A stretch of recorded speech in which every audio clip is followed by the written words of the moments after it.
Hello friends, আজকে সকাল থেকে আমি আমার ভিডিওটা শুরু করছি। আজকে শিবরাত্রির দ্বিতীয় দিন। আমি সকালবেলা উঠে স্নান করে নিয়েছি, কারণ একটু ঠাকুরকে জল দেবো বলে। আসলে প্রত্যেক বছরই আমি শিবরাত্রি করি, কিন্তু লাস্ট এই 2 বছর থেকে করা হচ্ছে না। এই বছর আমি করতে পারিনি, আর আগের বছরও করা হয়ে ওঠেনি, কারণ এই সময় মানে শিবরাত্রির টাইমে আমি তখন ব্যাঙ্গালোরে ছিলাম, কারণ তখন আমার ওখানে অপারেশন হয়েছিল দুটো। আজ হয়তো আমার বেঁচে থাকার কথাও ছিল না, যাই হোক ভগবানের কৃপায় বেঁচে আছি। তোমরা যদি জানতে চাও আমার কি হয়েছিল, তাহলে আমার চ্যানেলে আফটার সি সেকশন ইনফেকশনের দুটো ভিডিও দেওয়া আছে, তোমরা আমার চ্যানেলে গিয়ে দেখে নিতে পারো। কিন্তু কি বলো তো, আমার এই বেঁচে থাকা আর আমার এই পৃথিবীতে থাকার একমাত্র অবলম্বন হচ্ছে আমার ছেলে সোনু। ওই হচ্ছে আমার জীবনের সব, ওই আমার একমাত্র অবলম্বন। ও খুব ভীষণ কষ্ট পেয়েছে সেই সময়েও, ওকেও অনেক কষ্ট পেতে হয়েছে। ভগবানের কাছে প্রার্থনা করি ও যেন ভালো মানুষের মতো মানুষ হয়, ও যেন সুস্থ হয়ে যায়। তোমরা ভগবানের কাছে প্রার্থনা করো আমার ছেলেটা যেন সুস্থ স্বাভাবিকভাবে মানুষের মতো মানুষ হতে পারে, নিজের পায়ে দাঁড়াতে পারে। তোমরা প্লিজ ভগবানের কাছে এইটুকু প্রার্থনা করো, আমিও যেন আমার ছেলেটার সব ভার বহন করতে পারি। ভগবান যেন সেই ক্ষমতা আমাকে দেয়। তোমরা প্লিজ আমার পাশে থেকো, আমাকে একটু সাপোর্ট করো।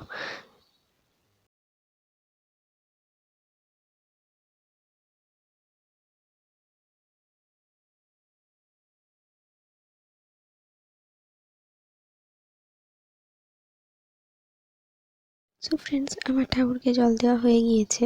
এখন আমি চলে এলাম নিচে, দেখছি এখানে সোনু মায়ের সাথে আছে। সোনুকে খাওয়ানো দাওয়ানো কমপ্লিট হয়ে গেছে, তো সোনুর সাথে একটু খেলা করে নিচ্ছি।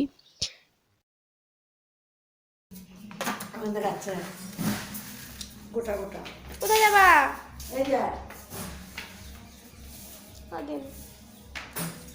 কোথায় যাবা? কোথায় যাবা গো?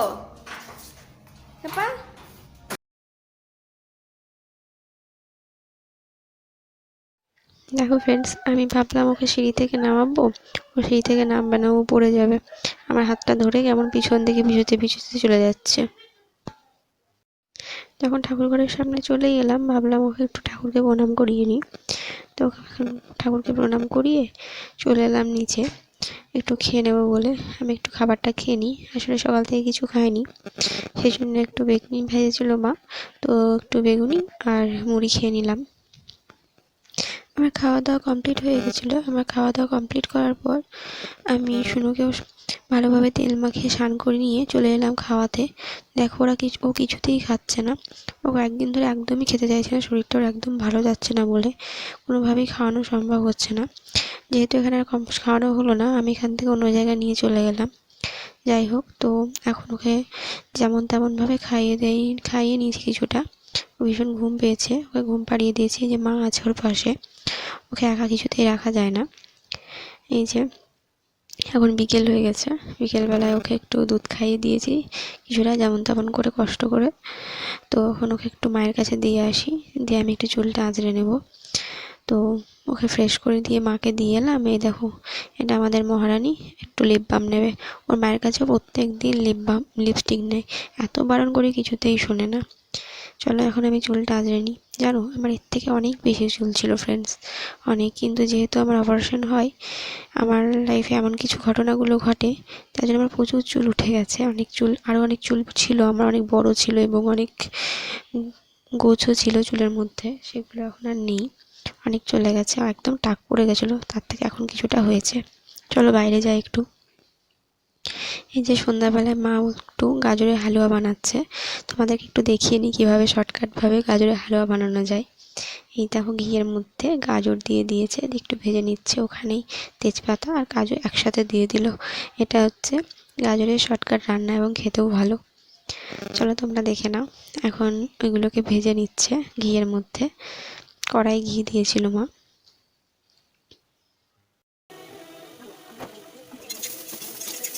এখন গাজরগুলো ভাজা কমপ্লিট হয়ে গেছে, মা এখানে গাজরের ওপর দুধ দিয়ে দিল। এবার দুধটা যখন একটু গাঢ় হয়ে আসবে, গাঢ় হয়ে যাবে, তখন নামিয়ে দেবে। এখন দুধের মধ্যে চিনি দিয়ে দিচ্ছে, মিষ্টি যে যেমন খাও সেই হিসাবে মিষ্টি দেবে, তোমরা চিনিটা দেবে। যাই হোক, তো এভাবেই তৈরি করো গাজরের হালুয়া। আর আমার ভিডিওটা যদি ভালো লাগে তো লাইক করো, কমেন্ট করো, আর আমার চ্যানেলটি প্লিজ সাবস্ক্রাইব করে দিও। সকলে সুস্থ থেকো, ভালো থেকো, দেখা হচ্ছে নেক্সট ভিডিওতে। এখন আমাদের হালুয়াটা কমপ্লিট হয়ে গিয়েছে, আমরা হালুয়াটা নামিয়ে নেব। আসলে আমরা একটু রস রস খেতে পছন্দ করি, সেই জন্য দুধটা বেশি মারলাম না, একটু ঝোল ঝোল হয়ে থাকলো। এবার আমরা নামিয়ে নেব। তোমরা যারা ড্রাই পছন্দ করো তারা দুধটাকে মেরে একদম ড্রাই করে নেবে। তো